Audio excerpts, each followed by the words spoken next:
Boa noite, irmãos. Quero dar as boas-vindas e convidá-lo a, neste domingo, cultuarmos ao nosso Deus por meio deste culto que é dedicado a Ele. E peço que agora, nesse momento, você possa inclinar a sua cabeça, fechar os seus olhos e elevar o seu pensamento a Deus. Vamos orar. Obrigado, Senhor, pelo Teu maravilhoso cuidado. Obrigado pela Tua providência eterna por meio da salvação em Teu Filho Jesus Cristo. Obrigado, Senhor, pela Tua igreja, que mesmo nesse momento de pandemia nós podemos, por meio da tecnologia, chegarmos ao lar de cada irmão, de cada amigo e podemos cultuar ao Senhor. Que o Senhor receba este culto que é dedicado ao Senhor. Conduz toda a programação, os louvores, os avisos, a pregação. E muito obrigado, Senhor, pelo privilégio que o Senhor nos dá, apesar de todas as dificuldades, podermos continuar cultuando ao Senhor. Em Cristo Jesus que te oro, agradecido e te peço. Amém. Vamos continuar adorando a Deus por meio de louvores a Ele. E para isso eu quero convidar o irmão Edson e a irmã Raquel, que nos trará louvores ao nosso Deus.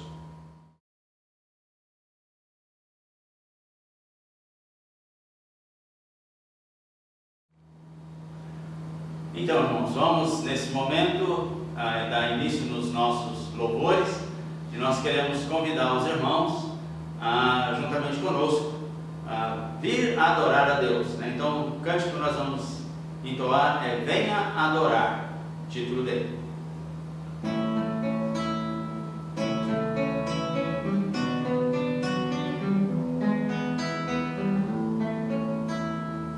Adoraremos o Salvador, venha adorar o Senhor, força e poder, luz e prazer, venha adorar, adora a Deus, maravilhoso e grande é, venha adorar o Senhor, céus clamarão, Deus honrarão, venha adorar, adora a Deus, vamos louvar a Deus, venha adorar o Senhor. Adorarão e cantarão, venha adorar, adora a Deus, o Deus em carne e homem, Deus, mediador e o Rei dos céus, venha adorar o Senhor para sempre. Venha adorar o Senhor. Cante ao Senhor o eterno Rei, venha adorar o Senhor. Ele é o Rei, isto eu sei, venha adorar, adora a Deus, quem nos comprou no Calvário, venha adorar o Senhor. Cristo venceu, vida nos deu, venha adorar, adora a Deus, vamos louvar a Deus, venha adorar o Senhor. Adorarão e cantarão, venha adorar, adora a Deus, o Deus em carne e homem, Deus, mediador e o Rei dos céus, venha adorar o Senhor para sempre. Venha adorar o Senhor. Amém? Ainda vamos cantar mais um cântico agora do cantor cristão, o hino de número 469, que tem por título Corajosos. Se você quiser, pode nos acompanhar, né, pegando o seu cantor cristão, para nós entoarmos este hino. Corajosos, um pendão real vos entregou o Rei. Deixa eu pedir para a irmã com apoio. Obrigado.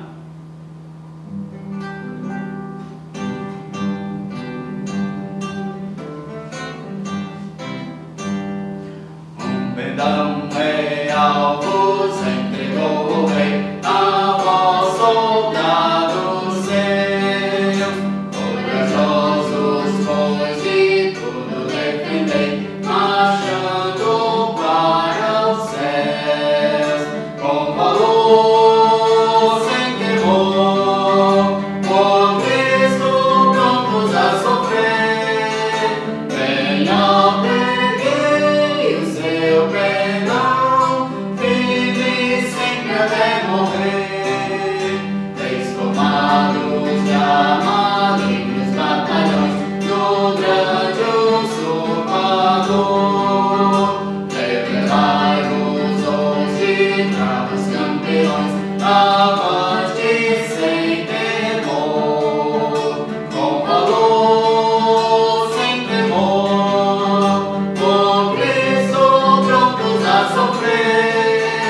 Venha, preguei o seu perdão, firme sempre até morrer.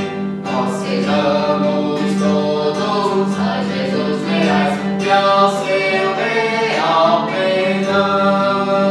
Os que na batalha sempre são fiéis, com ele reinarão, com valor, sem temor, por Cristo prontos a sofrer.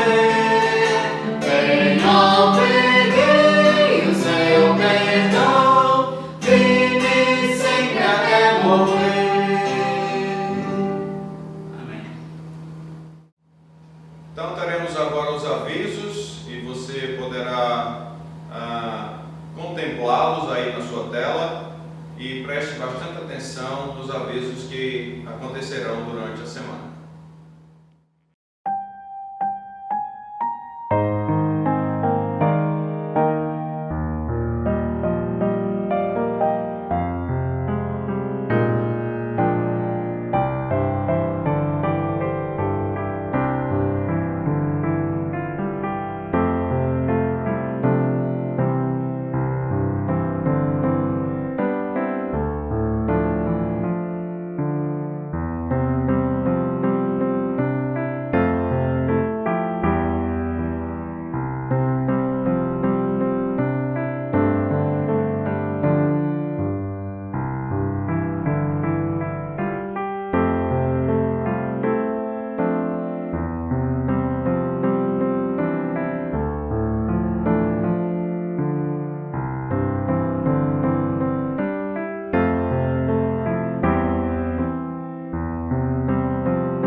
Peço que agora você abra a sua Bíblia a Isaías capítulo 40. Isaías capítulo 40, iremos ler dos versos 12 a 18 e de 21 a 31. Isaías capítulo 40, verso de 12 a 18. Assim nos diz: Quem na concha de sua mão mediu as águas e tomou a medida dos céus a palmos? Quem recolheu na terça parte de um éfa o pó da terra e pesou os montes em romana e os outeiros em balança de precisão? Quem guiou o Espírito do Senhor? Ou como seu conselheiro o ensinou? Com quem tomou ele conselho para que lhe desse compreensão? Quem o instruiu na vereda do juízo e lhe ensinou sabedoria e lhe mostrou o caminho de entendimento? Eis que as nações são consideradas por ele como um pingo que cai de um balde e como um grão de pó na balança. As ilhas são como pó fino que se levanta. Nem todo o Líbano basta para queimar, nem os seus animais para um holocausto. Todas as nações são perante ele como coisa que não é nada. ele as considera menos do que nada, como um vácuo. Com quem comparareis a Deus? Ou que coisa semelhante confrontareis com ele? Vamos agora para o verso 21. Acaso não sabeis? Porventura não ouvis? Não vos tem sido anunciado desde o princípio? Ou não atentastes para os fundamentos da terra? Ele é o que está assentado sobre a redondeza da terra, cujos moradores são como gafanhotos. Ele é quem estende os céus como cortina e os desenrola como tenda para neles habitar. É ele quem reduz a nada os príncipes e torna em nulidade os juízes da terra. Mal foram plantados e semeados, mal se arraigou na terra o seu tronco. Já se secaram quando um sopro passa por eles e uma tempestade os leva como palha. Há quem, pois, me comparareis para que eu lhe seja igual, diz o Santo. Levantai ao alto os olhos e vede. Quem criou estas coisas? Aquele que faz sair o seu exército de estrelas, todas bem contadas, as quais ele chama pelo nome, por ser ele grande em força e forte em poder. Nenhuma só vem a faltar. Por quê? Pois dizes, ó Jacó, e falas, ó Israel, o meu caminho está encoberto ao Senhor, e o meu direito passa despercebido ao meu Deus. Não sabes, não ouvistes que o eterno Deus, o Senhor, o Criador dos fins da terra, nem se cansa, nem se fatiga? Não se pode esquadrinhar o seu entendimento.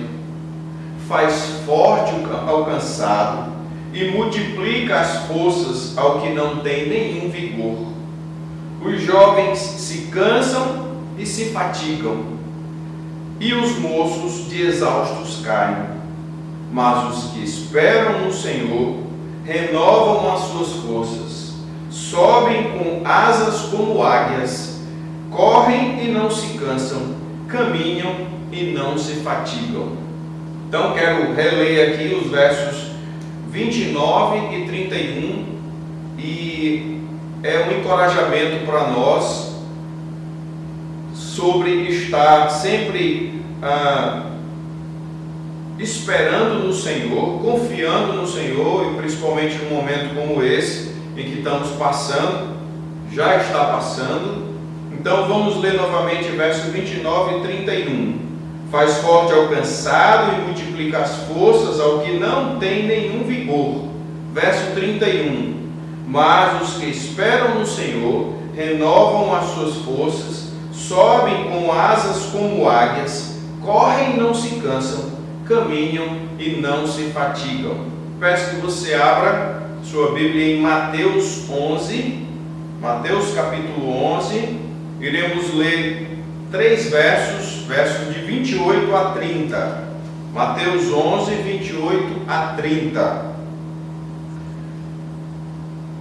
Então, aqui palavras de Jesus acerca de encorajando os seus discípulos, né? E vamos ler então Mateus 11, do 28 ao 30. Vinde a mim, todos os que estáis cansados e sobrecarregados, e eu vos aliviarei.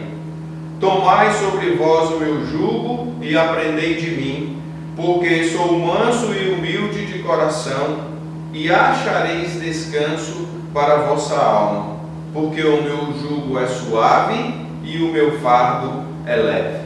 Amém. Então temos agora o momento de oração em família, e peço que os pedidos vão ser mostrados na tela e que você possa anotá-los para que você possa ao longo da semana ter os pedidos em mãos para que você possa orar por eles. Então o primeiro pedido é saúde, finanças e vida espiritual da igreja. Então, que nós possamos estar orando por esse pedido. Saúde e economia do país. Outro pedido, retorno das atividades que possam acontecer no tempo do Senhor. Sabedoria para os governantes. E outro pedido, crianças e idosos da igreja. Então, orar por esses pedidos, e peço agora que você pause o vídeo, e se você está só, você possa orar ao Senhor, e se você está em família, que você possa orar aí em família por esses pedidos. E lembre, torno a dizer, de orar durante a semana por esses pedidos.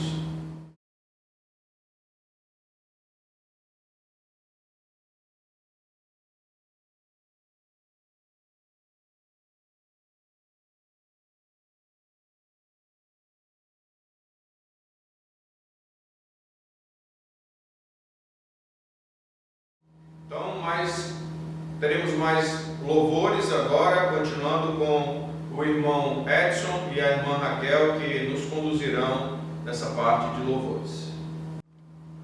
Então, dando continuidade ao nosso período de louvor, quero convidar os irmãos agora para abrir o seu cantor no hino de número 579, o título Olhando para Cristo.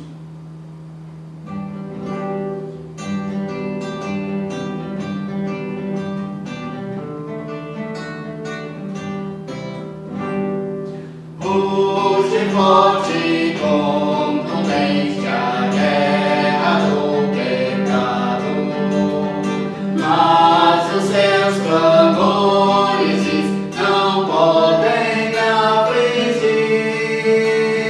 Sei em quem confio, pois na rocha estou firmado. E celestes bênçãos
seus obreiros concede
título dele é O que ouvimos e aprendemos.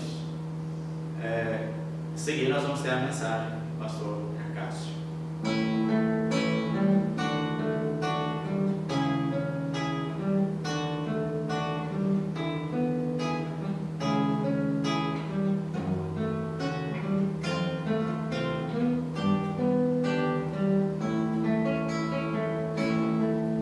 O que ouvimos e aprendemos, o que nos contaram nossos pais, não encobriremos aos nossos filhos.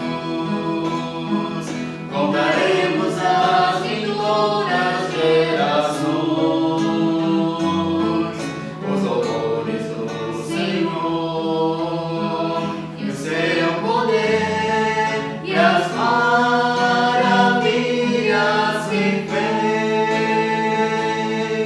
Como seu amor por nós é tão real, precioso é seu cuidado maternal. Deus sustenta as nossas vidas e paz.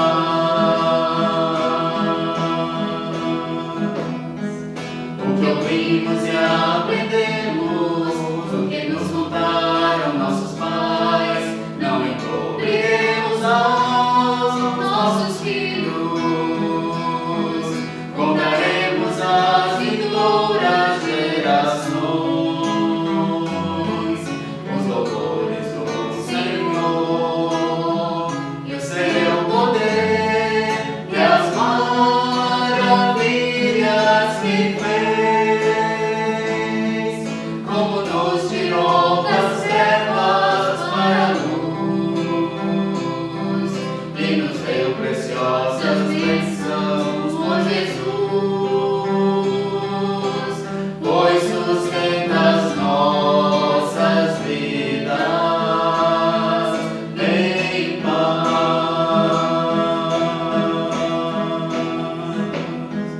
O que ouvimos e aprendemos, o que nos contaram nossos pais, não encobriremos aos nossos filhos.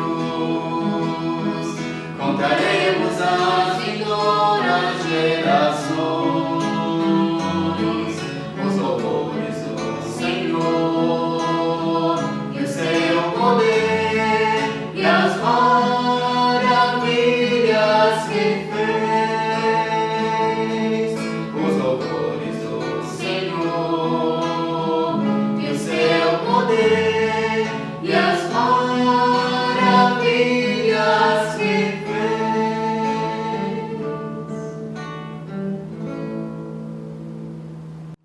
Então teremos agora a pregação da palavra do Senhor com o pastor Cássio. E peço que você esteja com sua Bíblia e que possa acompanhar as leituras e estar bastante atento ao ensino da palavra do Senhor. Boa noite, irmãos da Igreja Batista Regular da Fé. Nessa noite nós iremos estudar a palavra de Deus mais uma vez e nesse momento eu peço que você abra sua Bíblia em Hebreus capítulo 12, versículos 1 a 3. Abra a sua Bíblia em Hebreus capítulo 12, versículos 1 a 3. O tema da nossa mensagem é uma pergunta e o tema é: o que fazer para não cansar e desanimar ao longo da corrida cristã? O texto que nós iremos estudar, Hebreus 12, versículos 1 a 3, diz assim: Portanto, também nós, visto que temos a rodear-nos tão grande nuvem de testemunhas, livremo-nos de todo o peso e do pecado que tão firmemente se apega a nós, e corramos com perseverança a carreira que nos está proposta, olhando firmemente para o autor e consumador da fé, Jesus, o qual, em troca da alegria que lhe estava proposta, suportou a cruz, sem se importar com a vergonha, e agora está sentado à direita do trono de Deus. Portanto, Pensem naquele que suportou tamanha oposição dos pecadores contra si mesmo, para que vocês não se cansem nem desanimem. A vida cristã, ela poderia ser comparada com uma grande maratona com barreiras. Geralmente, nós temos em uma corrida ou uma maratona ou uma modalidade com barreiras. Mas imagine a vida cristã com as duas coisas. Uma maratona muito longa de ser concorrida e disputada e barreiras que dificultam ainda mais o trajeto. Assim como é difícil correr com obstáculos, a fé cristã também tem as suas dificuldades. O que sabemos é que, independente desses fatores, nós devemos continuar correndo até a chegada, independente dos obstáculos, das barreiras ou das dificuldades. Talvez o grande empecilho para isso seja o cansaço e o desânimo, algo muito semelhante à jornada cristã. Para superar essas dificuldades no atletismo, é preciso de boas técnicas, bom preparo físico, uma boa alimentação, boas noites de sono e descanso. Pois bem, se comparando com a corrida longa e cheia de barreiras, a pergunta que fica trazendo para o cristianismo é o que nós podemos fazer para não nos cansarmos e não desanimarmos ao longo da corrida cristã.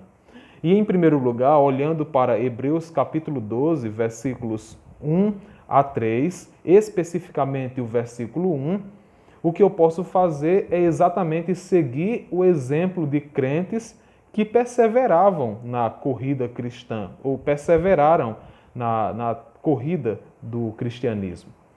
No versículo 1 diz assim: portanto, também nós, visto que temos a rodear-nos tão grande nuvem de testemunhas.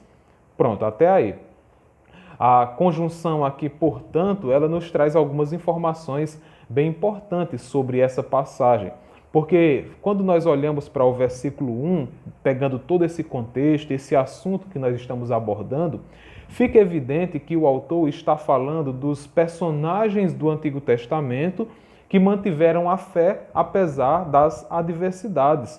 Você pode olhar comigo em Hebreus capítulo 11, que é o contexto aí imediato da nossa passagem, no versículo 4, quando o autor está trazendo essa ideia da corrida, e logo no início ele traz esses personagens à tona, mostrando que eles servem de exemplo. Então seria interessante a gente consultar um pouco para entender o que é que o autor está falando e quais os personagens ele está mencionando, citando e qual a importância desses personagens e o que eles fizeram.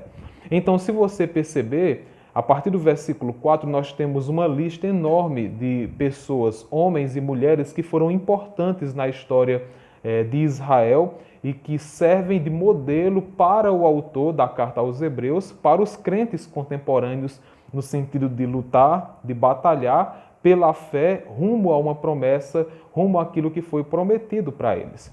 Inicialmente, nos versos 4 aí de Hebreus 11, você tem a figura de Abel. Que Abel ele é reconhecido porque em um período pós-queda, depois da queda dos seus pais, Adão e Eva, ele, pela fé, obedeceu a Deus e o seu testemunho ainda fala nos dias de hoje. E aí você segue no versículo 5 e 6, nós temos o personagem Enoque, que diante de um contexto aversivo à sua fé, ele conseguiu agradar a Deus por meio da sua fé. Hebreus 11, versículos 5 e 6.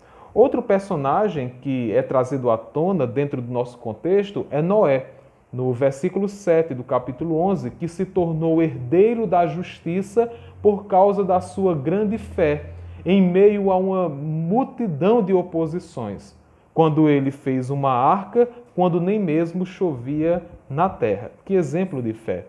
Também temos a figura de Abraão, em Hebreus 11, 8 a 10 e 17 a 19, que demonstrou grande fé em Deus quando saiu da sua terra sem saber para onde ia e até estava disposto a sacrificar seu único filho por considerar Deus poderoso o suficiente até para ressuscitar ele. Também temos a figura de Sara, esposa de Abraão, nos versos 11 e 12, que considerou Deus fiel para cumprir a promessa da sua maternidade, embora ela e seu marido já fossem adiantados em idade. Versículos 11 e 12. Temos também a figura de Isaque, no versículo 20, que confiou bênçãos aos seus filhos pela fé, pois as promessas ainda não estavam palpáveis e visíveis a ele. No versículo 21 temos a figura de Jacó. Por um ato de fé, ele transferiu bênçãos para os filhos de José, seus netos, tornando-os herdeiros da promessa. No versículo 22 temos José, que pela fé antecipou um dos principais eventos símbolos da nossa salvação, o êxodo dos filhos de Israel, quando fez menção. Moisés, nos versos 23 a 29 do capítulo 11, também é uma figura notável aqui dentro desse contexto, porque pela fé Moisés trocou as alegrias do pecado, entre aspas, pela perseguição do poder dos egípcios, porque vislumbrava o prêmio no Messias. Ele poderia ter continuado provando das delícias ímpias do povo egípcio, mas ele trocou tudo isso para voltar-se contra o Egito, ser perseguido por eles, porque ele esperava um prêmio maior, um prêmio que estava em Cristo.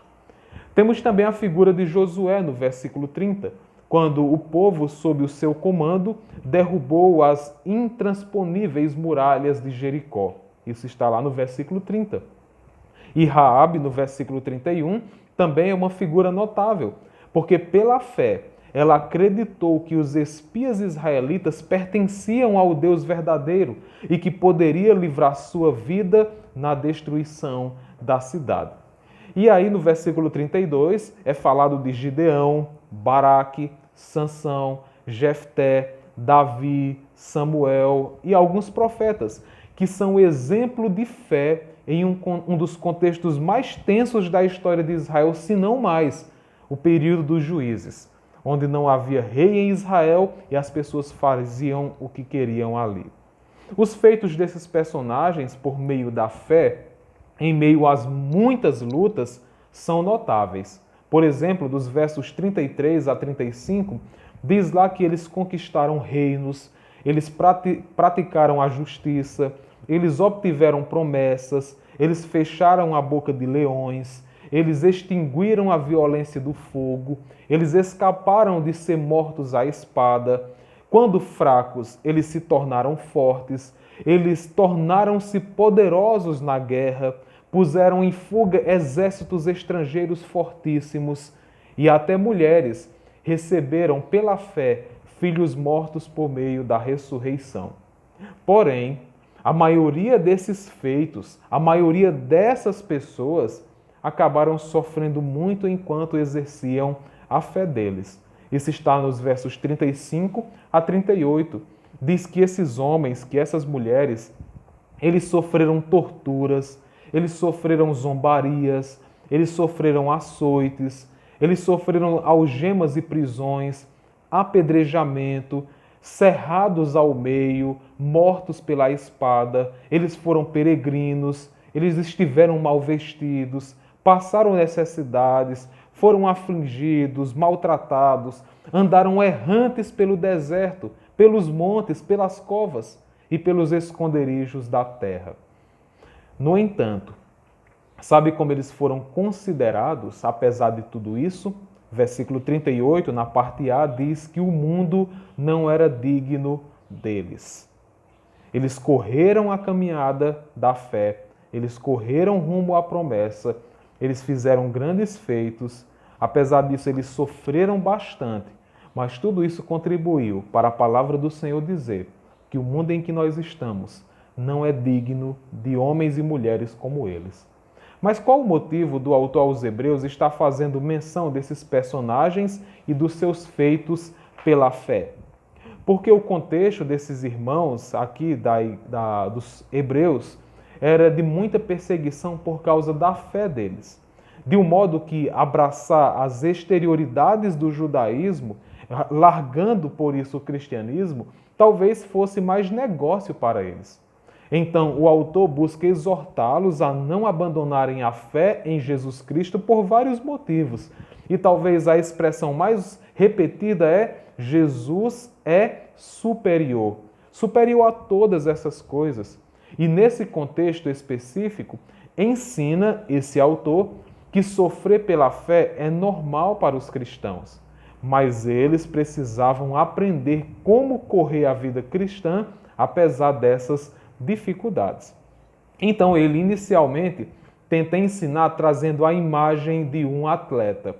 Nos versos 1 a 3 do capítulo 12 e possivelmente os versos 12 e 13, que diz assim: por isso também, Hebreus 12, eu estava em Hebreus 11, Hebreus 12, versículos 12 e 13, diz assim: por isso, levantem as mãos cansadas e fortaleçam os joelhos vacilantes. Façam caminhos retos para os seus pés, para que o manco não se desvie, mas seja curado.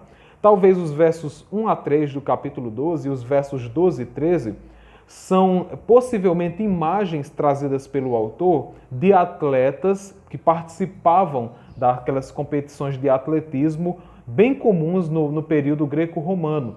E aqui é a figura de atletas que eram bem cuidados, atletas que eram disciplinados na arte de correr.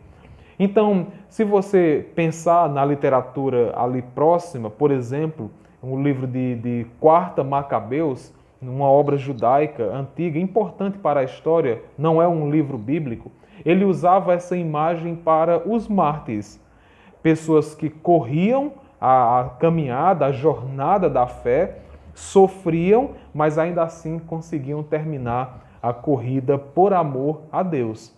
Então, com a inclusão de Jesus dentro desse argumento, dessa argumentação aqui do autor, essa imagem, essa ideia fica ainda bem mais evidente que tanto os mártires, né, como essas testemunhas, esses homens, essas mulheres que eram exemplo, tanto elas eram importantes, como quando é colocada a figura do Senhor Jesus Cristo dentro desses heróis, é como se eles dissessem que Jesus, ele é o supremo herói da fé.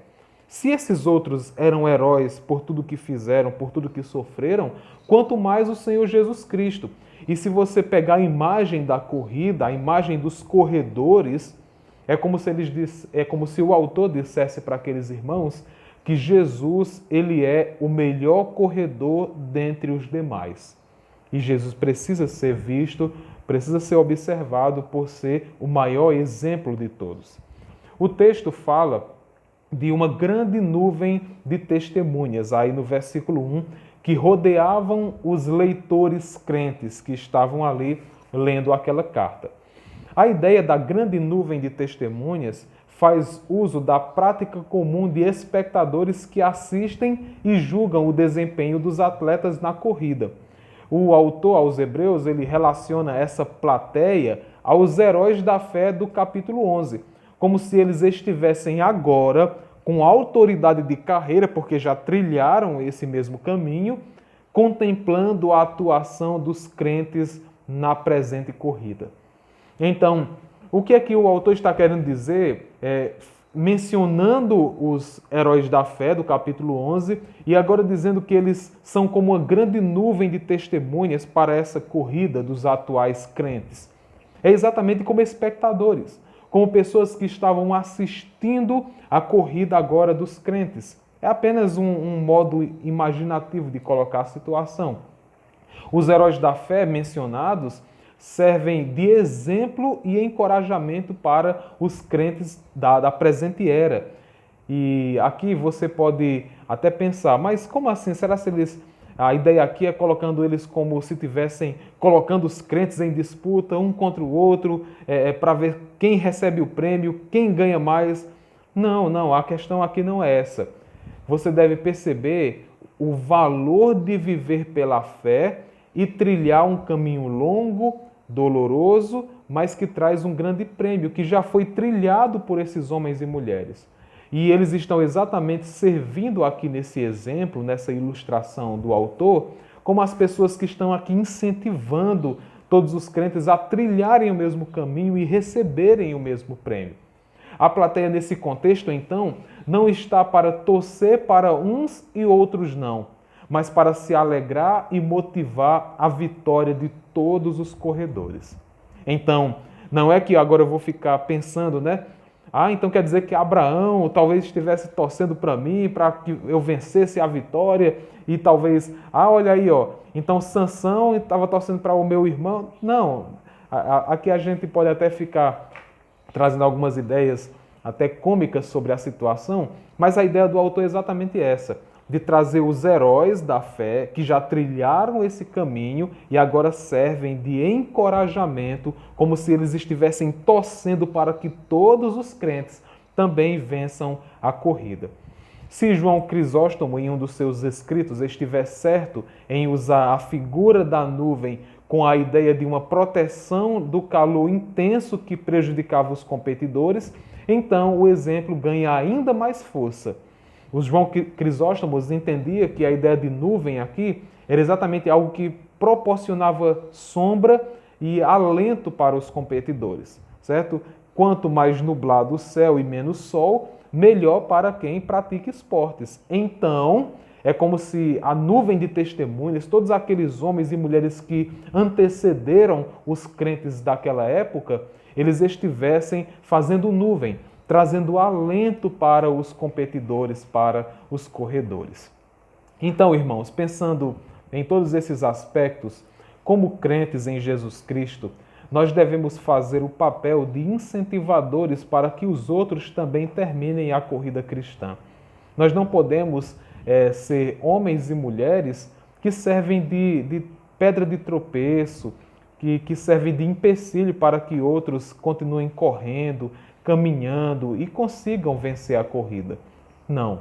Como crentes, seguindo o mesmo exemplo dos heróis da fé, nós devemos servir de alento, servir de sombra, para que os outros também possam, sem muito sofrimento, já que o sofrimento já é natural para todos, mas atenuando o sofrimento, as dores, possamos facilitar a vida daqueles nossos irmãos que também estão correndo essa corrida tão longa, tão dolorosa, mas que traz consigo no final um grande prêmio.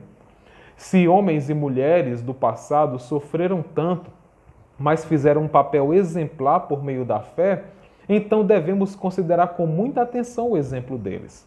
Eles já correram essa corrida, eles já trilharam esses passos. Parece muito quando nós fazemos aconselhamento para jovens, adolescentes, nós sempre apontamos para a figura dos pais como aqueles que deveriam ser os principais conselheiros dos seus filhos. Por quê? Porque eles já têm experiência, porque já passaram por tudo aquilo que os seus filhos estão passando agora. Eles têm experiência. E a partir da experiência dos mais experimentados, nós podemos evitar muitos erros. Então, vale a pena olhar para o exemplo desses homens e mulheres de Deus para aplicarmos em nossas vidas e evitarmos muitos tropeços. Bons exemplos, se você percebeu bem aí no escrito, bons exemplos de perseverança, até mesmo no seio da igreja local, nos ajudam a perseverar. Então, preste atenção. Consulte pessoas que já trilharam a fé cristã por muitos e muitos anos. Consulte, converse com essas pessoas e pergunte como foi que ela chegou até ali sem queda, sem tropeços. Pergunte. A experiência dessas pessoas, a vida dessas pessoas pode ajudar você também a trilhar a caminhada e correr a corrida cristã. O que fazer para não se cansar e desanimar ao longo da corrida cristã? Em primeiro lugar, nós vimos que a experiência e o exemplo de homens que já perseveraram é muito importante. Nós devemos seguir o exemplo desses homens e dessas mulheres. Agora, em segundo lugar, o que nós devemos fazer para não cansar e desanimar é exatamente abandonar pecados que nos atrapalham. Veja aí o versículo 1 ainda, que diz assim: portanto, vamos lá, versículo 1, também nós, visto que temos a rodear-nos tão grande nuvem de testemunhas, livremo-nos de todo o peso e do pecado que tão firmemente se apega a nós. Apesar dos verbos livrar e correr dentro do versículo 1 estarem relacionados, há uma diferença tanto em conteúdo como em intensidade. Por isso que nós vamos trabalhar os dois separados. O verbo livrar, por exemplo, diz mais sobre o que precisa ser feito para se obter sucesso na corrida, enquanto o verbo correr, diferente de livrar, nos fala de como deve ser a nossa jornada na corrida. Então vamos começar pelo primeiro verbo, livremo-nos aí do versículo 1. De acordo com esse verso, na parte C, especialmente, que diz, versículo 1 na parte C, corramos com perseverança a carreira que nos está proposta. Então, de acordo com esse finalzinho aí, nos traz a ideia de uma dupla meta de vida que nós precisamos alcançar. Poxa, mas como assim? Não está dizendo só que é uma carreira que nos está proposta? Como assim uma meta dupla? A expressão aí, carreira que nos está proposta, nos alerta sobre uma meta de vida. Isso fica muito claro. A pergunta que devemos fazer é: qual é essa meta de vida? Então, é preciso considerar a teologia do livro e o contexto imediato da passagem para sabermos.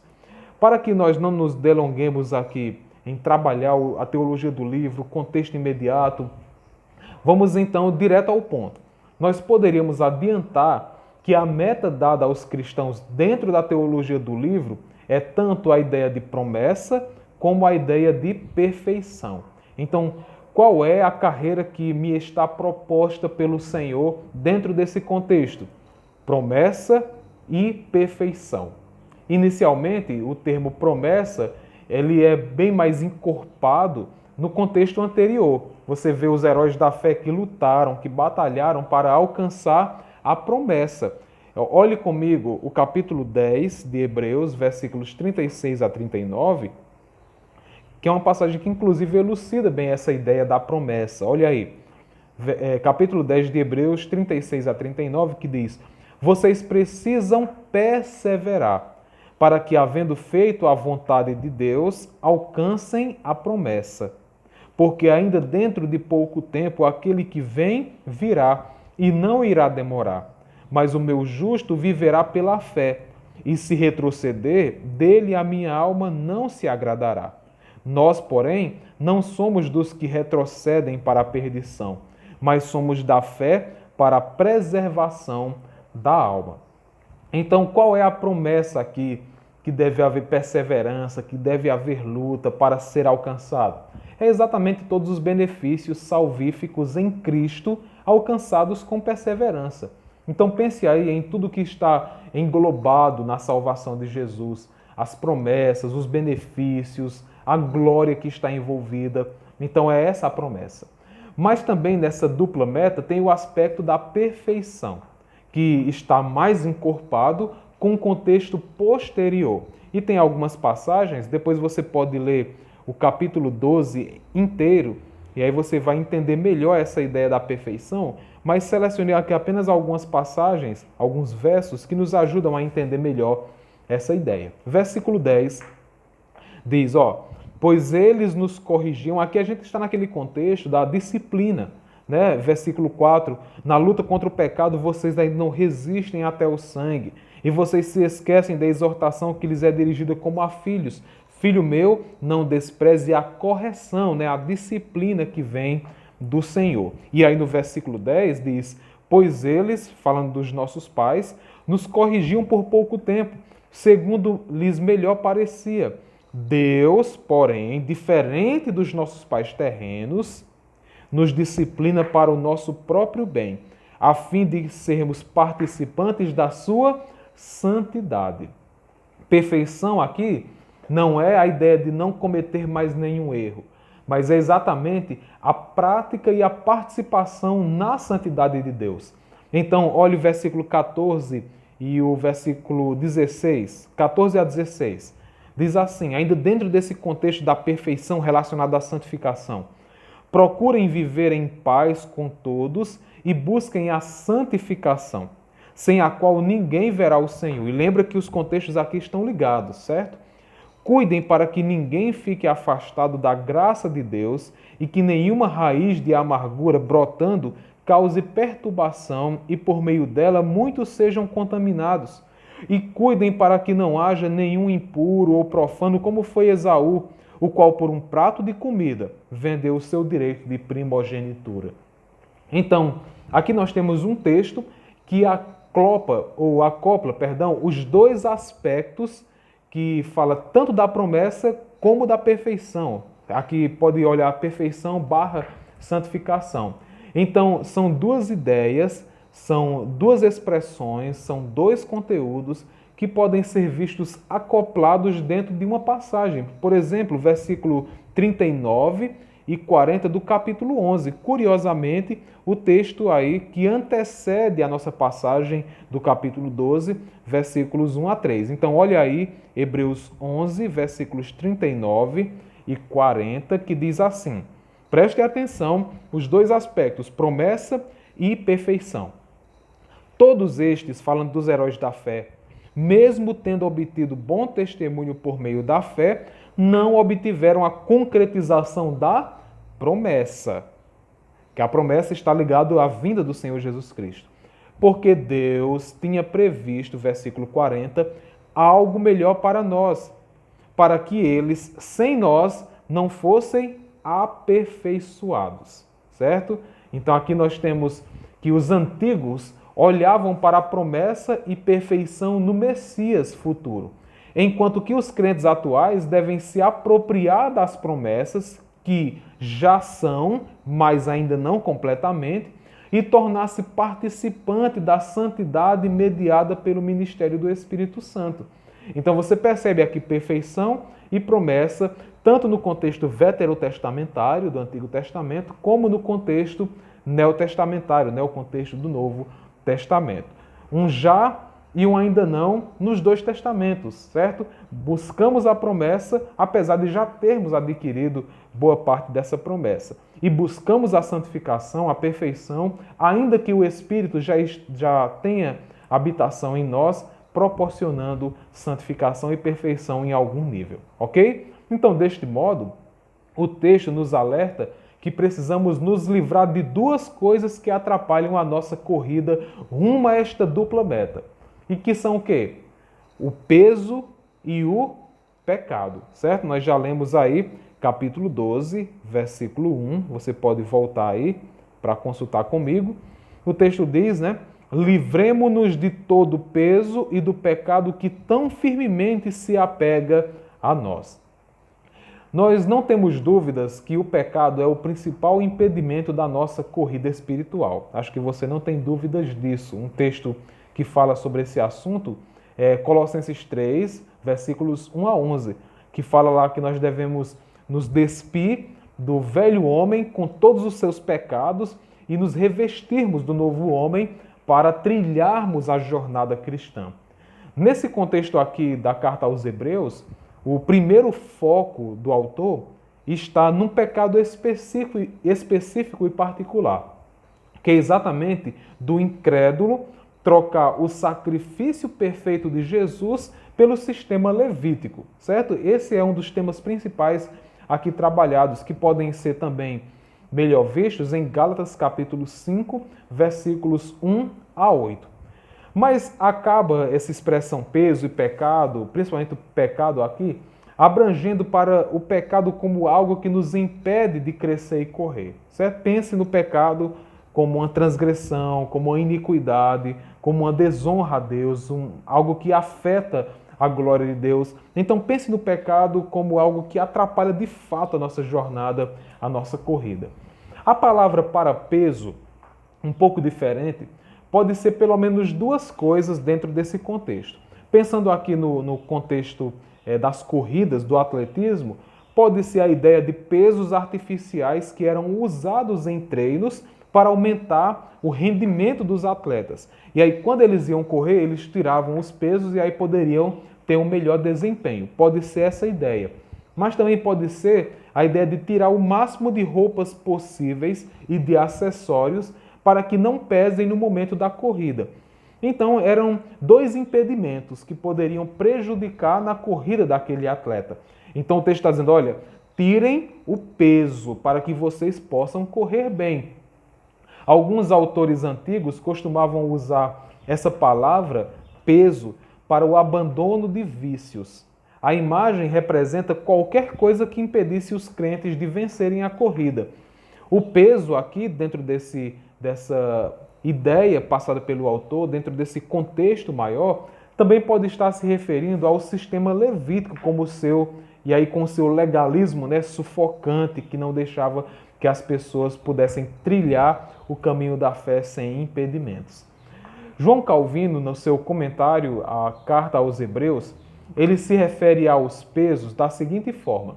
Ele diz que os pesos são um apego a esta presente vida, os deleites que o mundo proporciona, os apetites da carne, as preocupações terrenas, as riquezas e as honras, bem como outras coisas desse gênero.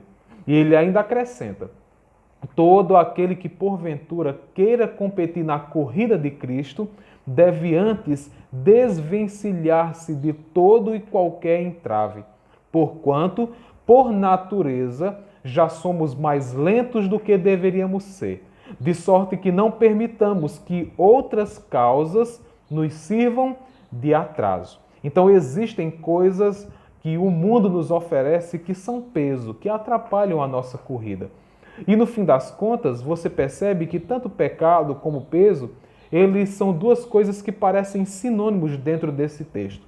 Mas é possível perceber que peso se refere mais a empecilhos vários que impedem que o atleta corra mais depressa, enquanto que o pecado atrapalha todo o processo, pois pode até ser uma transgressão do regimento da corrida. E aqui você pode pensar na seguinte ideia: o peso, nesse contexto, seria como um atleta que ele acaba comendo muito, ele não tem controle sobre a sua alimentação, mas faz tudo isso escondido do seu treinador. E aí sempre ele corre acima do peso e sempre perde as corridas, sempre tira colocações baixas, e o treinador não sabe o porquê que isso está acontecendo, porque ele até treina bem, mas por trás existem vícios que atrapalham esse atleta. E aí, quando se refere a pecado, a gente poderia ilustrar como alguém que foi pego no exame antidoping e vai ficar vários anos sem correr e até correm risco de serem banidos do esporte. Então, por um lado, tem aquilo que não impede da pessoa participar da corrida, mas acaba evitando que ele cresça mais, que ele vença as corridas, que ele tenha um melhor desempenho, enquanto o pecado pode tanto banir você do esporte, banir você da corrida, como pode, no mínimo, afetar diretamente o seu desempenho, fazendo com que você fique improdutivo na vida cristã.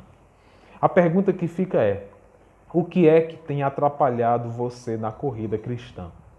O que é que tem atrapalhado você? Será se são pesos ou será se são pecados? Será se são as duas coisas? O que é que tem atrapalhado você de correr bem na corrida cristã? Será se tem algum pecado escondido que tem te impossibilitado de correr a corrida cristã? Então pense, ore a Deus, confesse o seu pecado e busque mudança. Não é possível você crescer e vencer a corrida, chegar na reta final, se você estiver guardando pecados no seu coração, que você não confessa, que você não trabalha eles. Então pense nisso. A outra forma de entender a expressão livremo-nos, ou desembaraçando-nos, como algumas outras versões colocam. Alguns hebreus haviam professado a fé em Cristo, mas não plenamente. Algumas coisas ainda impediam que eles vivessem a completude da fé. O autor, então, os convida a abandonar todos os empecilhos à salvação deles. Tudo aquilo que estava atrapalhando que eles obtivessem a salvação do Senhor, então que eles deixassem para lá. E se cada irmão, cada crente Cada homem ou mulher que estava lendo aquela carta, que entendia o argumento do autor, eles iriam perceber que se vencessem os dois inimigos que nós mencionamos, o peso e o pecado, eles conseguiriam correr e alcançar a dupla meta de vida que nos está proposta, a promessa de Deus e a perfeição ou a santidade no Senhor Jesus Cristo. Então, algumas aplicações para as nossas vidas. Você percebeu que o tema santificação e perfeição, ele tem primazia na palavra de Deus como um todo, e aqui também na carta aos Hebreus. Então, pensando nisso, nós como crentes, nós devemos tornar a santidade como um dos principais temas de nossa vida. Mas também nós vimos que a promessa tem grande primazia nesse livro, fazendo com que se torne uma necessidade que todos nós coloquemos a promessa como um fim último da nossa corrida, como se fosse a nossa maior meta na vida cristã, alcançar a promessa. Então, santificação e busca pela promessa, uma luta desenfreada, uma luta que pode até, usando a linguagem do próprio autor, até minar sangue das nossas pernas, dos nossos braços, se for necessário. Mas a luta precisa acontecer para que haja santificação e progresso rumo às promessas que nos foram feitas. Então, cuidado para, dentro desse contexto aqui, onde aqueles homens e mulheres estavam querendo abraçar as exterioridades do legalismo judaico para obter o maior alento, maiores vitórias frente às perseguições e até com relação a uma paz no coração frente a algum tipo de religiosidade. Então, cuidado para que você e eu não baseemos a nossa espiritualidade simplesmente em uma religiosidade. Eu simplesmente cumpro as minhas atividades religiosas, logo eu sou alguém que tenho relação com Deus. Cuidado, isso é muito perigoso. Por outro lado, também banalizar a espiritualidade com uma visão distorcida da religiosidade também é um problema. Religião é importante, nós somos religiosos. Devemos fazer bom uso da religião para a nossa espiritualidade. Mas quando enxergamos errado a religião, também podemos distorcer a nossa espiritualidade. Pessoas que acham que não precisam da igreja, que não precisam participar de ministérios, que não acompanham cultos porque acham isso desnecessário. Enfim, banalizar a religião também é uma forma de distorcer e comprometer a nossa espiritualidade. Mas outra coisa que nós precisamos ter cuidado é com os prazeres que o mundo nos oferece, porque eles podem, com muita força, ser uma pedra de tropeço na nossa corrida cristã. O mundo nos oferece muitas coisas boas, até lícitas, mas essas coisas podem se tornar laços em nossas vidas e atrapalhar a nossa corrida cristã. Então, tomemos cuidado. Também devemos considerar que é necessário abandonar pecados que estão impedindo o nosso crescimento e progresso cristão. Talvez você não esteja crescendo na vida cristã e você não sabe o porquê, mas eu posso dizer que é bem possível que exista algum pecado que você ainda não tratou, você ainda não lidou com ele e precisa ser trabalhado. Então pense nisso. E se você que está nos ouvindo não é um cristão ainda, não se arrependeu, não creu em Jesus para a salvação e está ouvindo e o seu coração está desejoso em experimentar dessa vida, de todas essas realidades que têm sido faladas, primeiro, livre-se de tudo que tem impedido você de se render a Jesus. Livre-se.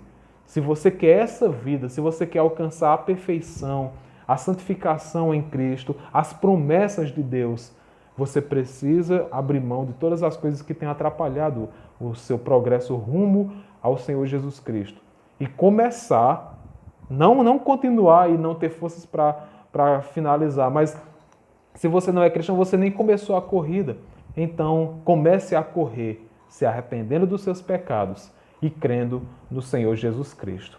Mas existe uma terceira forma de como nós podemos e o que nós podemos fazer para não nos cansarmos e não desanimarmos ao longo da corrida cristã. E é exatamente dando o melhor de si na corrida. No texto aí de Hebreus, capítulo 12, você pode olhar aí comigo, ainda no versículo 1, diz assim: portanto, também nós, visto que temos a rodear-nos tão grande nuvem de testemunhas, livremo-nos de todo o peso e do pecado que tão firmemente se apega a nós e corramos com perseverança a carreira que nos está proposta. Lembra que falei dos verbos livrar e correr, que apesar de estarem relacionados no versículo, há uma diferença de conteúdo e intensidade? Nós vimos que o verbo livrar diz mais sobre o que precisa ser feito para se obter sucesso na corrida. Agora, veremos que o verbo correr nos fala de como deve ser a nossa jornada na corrida. E aqui destaca-se 3 aspectos da corrida que podem ser estudados a partir de 2 palavras que acabam sendo traduzidas por esses aspectos da corrida aqui que vamos mencionar. A primeira é que a corrida cristã deve ser perseverante. A palavra hipómones traduz a palavra perseverante ou perseverança aí dentro do nosso texto, que seria, em linhas gerais, uma constante determinação de seguir em frente, independente da tentação de diminuir o ritmo ou desistir. Certo? Tentações virão de diminuir o ritmo, de desistir, de baixar a guarda, mas a questão aqui é, independente dessas coisas, devemos continuar, jamais parar a corrida, devemos ser perseverantes. O segundo aspecto aqui da corrida é que deve ser paciente. A palavra hipómones, a mesma anterior, também pode ser traduzida como paciência. Você pode depois conferir Romanos 8 e 25 e 2 Timóteo capítulo 1, versículo 4. E aqui a paciência é muito importante na corrida. É importante porque a paciência evita a imprudência, certo? Evita, quanto mais agoniado você estiver, quanto mais ali na loucura, querendo fazer as coisas rápidas, sem ter paciência alguma, você pode ser imprudente. E isso não é bom para a corrida cristã. E também a paciência potencializa a sabedoria na corrida. Se você estiver muito agitado, assim, sem parar para pensar, sem esquematizar, sem usar de técnicas, você pode acabar errando na corrida, tomando atitudes e decisões erradas dentro da corrida. E isso não é interessante. É por isso que a corrida precisa ser paciente. Vai demorar. A corrida tem os seus desafios, tem as suas lutas. Mas é necessário ter paciência, porque uma hora ou outra vai acabar a corrida, certo? A corrida não é para sempre. E também, o terceiro aspecto aí da corrida, além de perseverante e paciente, é que a corrida deve ser dedicada, resoluta, certo? Agora a palavra para carreira dentro do nosso texto é agona, que a palavra agona ela é a mesma palavra que se deriva a palavra agonia, certo? A metáfora aqui do atleta apresenta a vida cheia de fé como um esforço exigente e cansativo. É de gerar agonia mesmo esse desempenho. A sentença mais forte do texto é a expressão corramos com perseverança a carreira. Ou seja, é uma ação que requer muito esforço. Nenhum atleta ganha uma corrida sem muito suor no rosto. E é por isso que a corrida é dedicada, é resoluta, precisa muito esforço, muita dedicação. Essa ideia aparece muitas vezes com o sentido que se refere a sofrimento, Filipenses 1:30, um esforço em prol dos irmãos, Colossenses 2:1, uma luta contra a oposição ao Evangelho, 1 Tessalonicenses 2:2, e também o combate pela fé, 1 Timóteo 6:12 e 2 Timóteo capítulo 4, versículo 7. Então lembre-se, é importante começar a corrida, é muito importante começar a corrida e começar bem, mas é essencial terminá-la bem. Eu lembro de uma frase de um jogador de futebol que ele sempre diz: o importante não é como o jogo começa, mas como o jogo termina. Então pense nisso. Também não adianta ficar com ansiedade ou então com desespero quando a corrida oferecer seus desafios complicados, quando oferecer os seus desafios em termos de longitude, uma corrida muito grande, muitos quilômetros. não adianta ficar desesperado, ansioso. Tenha paciência que os obstáculos em uma corrida nunca são intermináveis. Uma hora ou outra eles vão acabar, assim como a corrida. E pense, certo? Jamais esqueça. A corrida não é fácil, certo? Uma maratona nunca é fácil. E principalmente uma maratona com obstáculos.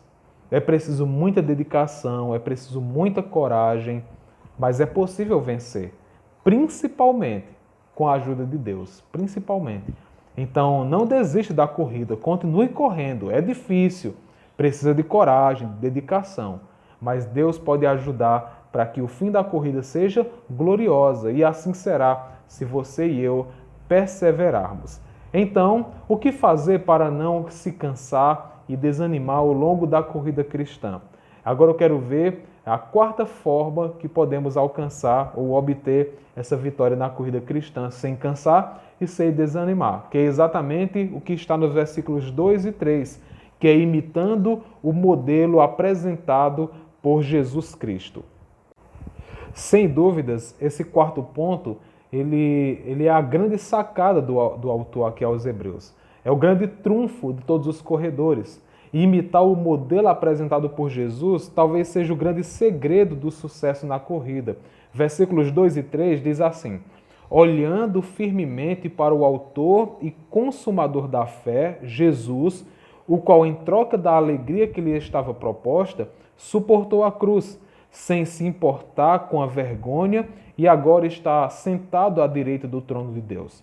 Portanto, pensem naquele que suportou tamanha oposição dos pecadores contra si mesmo, para que vocês não se cansem nem desanimem. Agora, imagine a seguinte cena.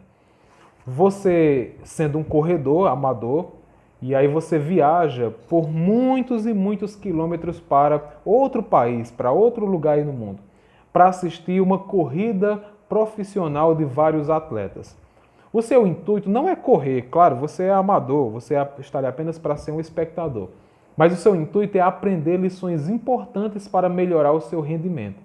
E aí você começa a ver todos os melhores corredores do mundo, algo assim espetacular, você fica vislumbrado. Mas só depois de ver vários corredores durante muito tempo, é que aparece aquele que é considerado o melhor de todos, sem comparação com os demais. Uma simples volta lá que ele deu na pista já serve de mais lição do que uma maratona inteira corrida pelos demais corredores, que também são ótimos. Pois bem, se você pensar nessa ilustração, é como se o autor aos Hebreus estivesse fazendo o mesmo, comparando os heróis da fé com o Senhor Jesus Cristo. Os heróis da fé, eles são ótimos corredores, eles são maravilhosos, são espetaculares. Mas se comparado com Jesus, o sumo corredor, poderíamos dizer assim, não tem comparação. E aí, se nós queremos fortalecer o nosso corpo e animar o nosso coração para a corrida cristã, nós devemos, e aqui tem dois verbos que apontam para o Senhor Jesus Cristo, olhar e pensar, ou, na Almeida Revista Atualizada, considerar, né? O sinônimo aí para pensar. No versículo 2 do nosso texto, diz que devemos olhar para o autor e consumador da fé. O texto aqui, eles diz respeito a uma forma de colocar os olhos, certo? Um modo de você considerar com muita atenção. Parece até muito com a expressão pensar, considerar. E a ideia aqui é que aqueles crentes, eles deveriam fixar os olhos em Jesus como objeto da fé e da salvação deles. Esse verbo aqui, olhando, sugere que a pessoa deve desviar firmemente seu olhar das outras coisas e pessoas e dirigir somente a atenção para Jesus Cristo, certo? É um olhar focado. Eu devo olhar e me deter em olhar, certo? Não simplesmente passar o olho e logo esquecer, mas eu devo fixar de fato o meu olhar no Senhor Jesus Cristo e esquecer as demais coisas. Já no versículo 3, o verbo para pensar ou considerar, diz que traz mais a ideia de Jesus como grande exemplo, né? Como exemplo supremo de disposição a sofrer em obediência a Deus. Então é esse Jesus que nós devemos considerar. É nesse Jesus que nós devemos pensar.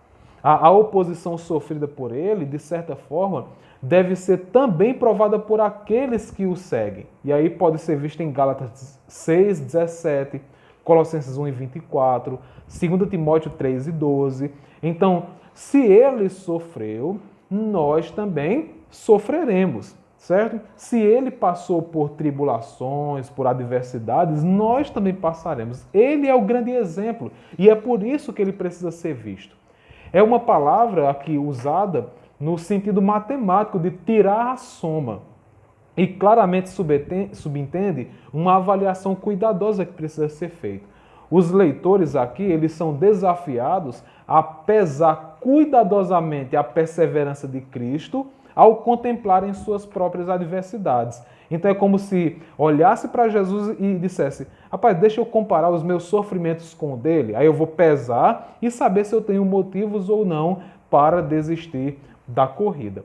Essa ação tem tanto de olhar como de pensar, tem como foco o Senhor Jesus Cristo, nomeado pelo escritor da carta como simplesmente o autor e o consumador da fé. O termo traduzido aqui por autor significa pioneiro, líder, fundador.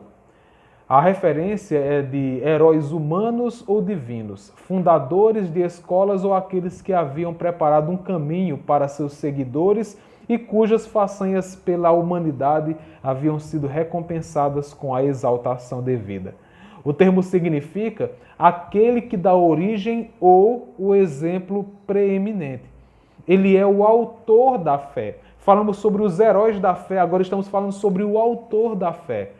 Perceba que Jesus também, dentro da tradução da palavra, ele também é o pioneiro da fé. Ainda que tenha vindo historicamente depois, na verdade, dos heróis da fé, ele é anterior. Certo? Ele tem a primazia, ele é o autor, foi ele quem criou a fé, foi ele quem deu a fé, ele é o autor da fé, ele é o objeto da fé, ele é quem define tudo o que é necessário sobre a fé que nós abraçamos. Ele é o autor da fé, mas não apenas isso, ele também é o consumador. Aponta para o sacrifício definitivo oferecido por Jesus, foi ele quem consumou. Foi ele quem sofreu como um cordeiro imolado para garantir ou consumar a salvação do seu povo. Garantir a vitória sobre o pecado no final, por isso consumar.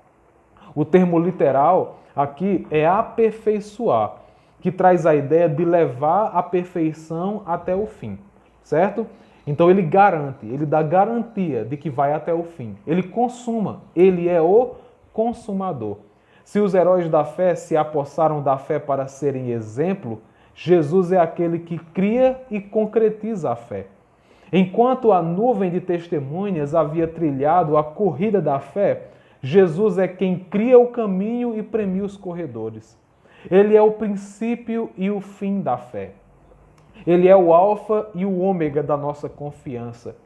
Tudo o que precisamos para viver pela fé está nele. Ele inicia a fé em nossos corações, mas ele também é a garantia que nós perseveraremos até o fim. Filipenses 1:6 diz: estou certo de que aquele que começou boa obra em vocês há de completá-la até o dia de Cristo Jesus. Ainda assim, para ser exemplo, ele passou por tudo que um simples corredor deveria passar, e muito mais.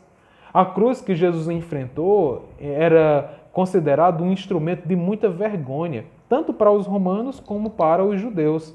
Ainda que toda provação e sofrimentos devam ser levados a sério, as pressões, o cansaço, as perseguições dos cristãos, tudo isso deve ser levado a sério, porque são crentes, são irmãos, são filhos de Deus, são seres humanos. Ainda assim, não se comparam com as experiências de Jesus Cristo, não se comparam. Por isso que nós devemos animar os nossos corações na jornada cristã. Pois se o nosso Mestre sofreu e venceu, também podemos experimentar o mesmo. Ouçamos novamente o que João Calvino tem a nos dizer.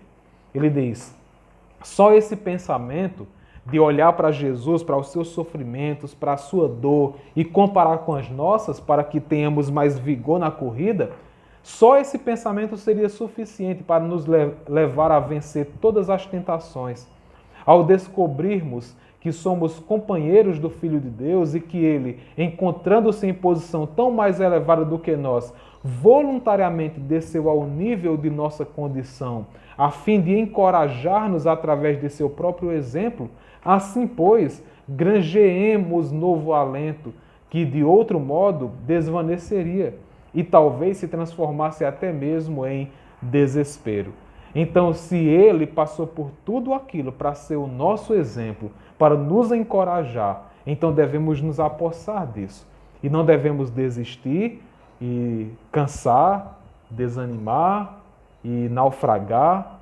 Todos os verbos que você puder imaginar que envolvam desistência, isso não deve acontecer. Por quê?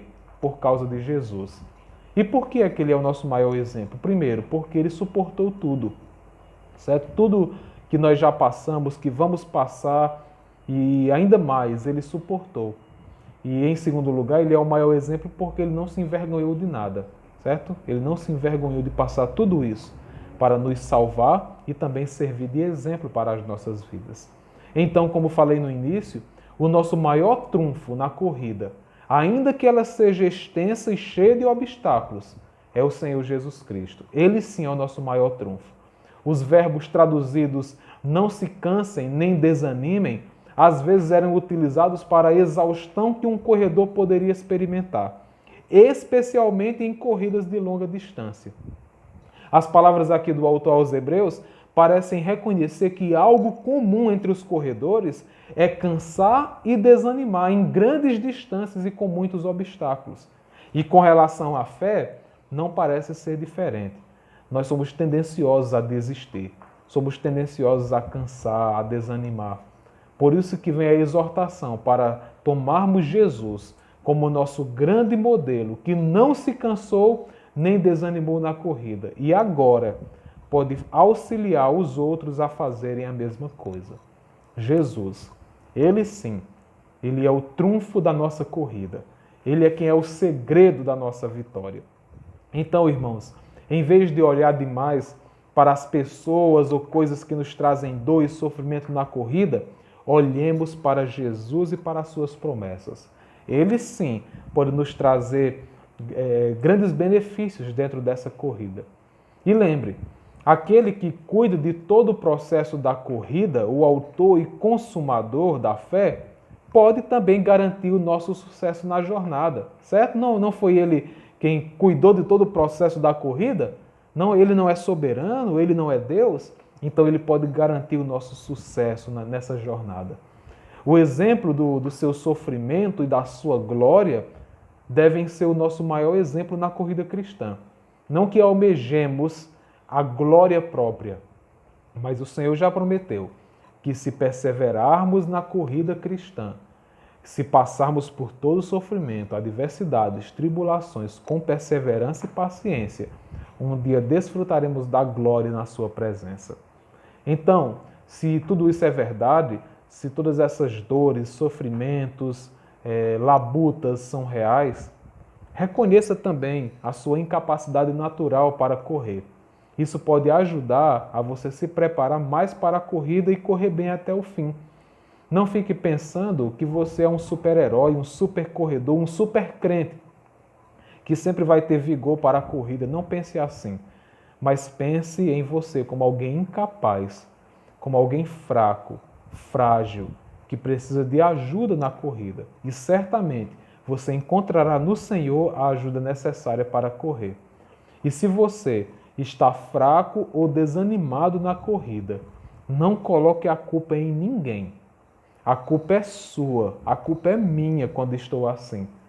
Porque nós, quando estamos cansados e desanimados na corrida, é porque nós não estamos olhando para Jesus, nós não estamos nos livrando dos pecados que estão nos atrapalhando na corrida e nós estamos desconsiderando os exemplos ao nosso redor. Então não culpe ninguém.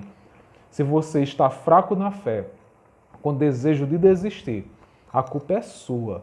A culpa não é de ninguém, não é dos diáconos, dos pastores, dos irmãos, da sociedade. A culpa é sua. Mas você não pode parar na culpa. Você deve reconhecer a sua fragilidade, você deve reconhecer o seu pecado, se houver, e confiar no Senhor. Entregar-se ao Senhor. Ele sim pode lhe ajudar, Ele pode fortalecer o seu coração, Ele pode fortalecer as suas pernas, os seus braços, para que você possa finalizar a corrida. Então pense nisso. Considere todas essas coisas como importantes. Mas lembre, acima de tudo, Jesus é aquele que cria a corrida, convoca os corredores, ajuda a chegar até o fim sem se cansar e desanimar. E ainda assim, Ele é quem premia os vencedores. Então, como é que está a sua corrida cristã? Você tem corrido bem? O que é que precisa mudar para você voltar a correr como você corria antes? E se você tem corrido bem, persevere na corrida, pois o Senhor está contigo. Ele vai ajudar a você finalizar bem a corrida que Ele mesmo criou e proporcionou para que você corresse. Então, que Deus abençoe a sua vida. Então, irmãos, chegamos ao final de mais um culto de adoração ao nosso Deus e espero que próximo domingo nós possamos também estar juntos orando ao Senhor e prestando esse culto. Então, peço que nós possamos agora inclinar as nossas cabeças e orar mais uma vez. Obrigado, Senhor, por esse tempo. Agradecemos, Pai, pelo privilégio de podermos cultuar ao Senhor e que os ensinos, ó Pai, mostrados nesta noite possam, ó Pai, encontrar lugar em nosso coração e que possa nos fazer, ó Pai, mais parecidos com o Teu Filho Jesus Cristo.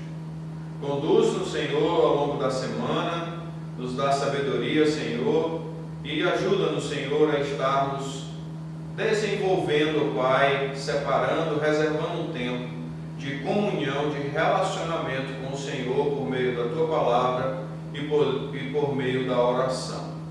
Em Cristo Jesus que te oro, Pai, agradecido. Amém.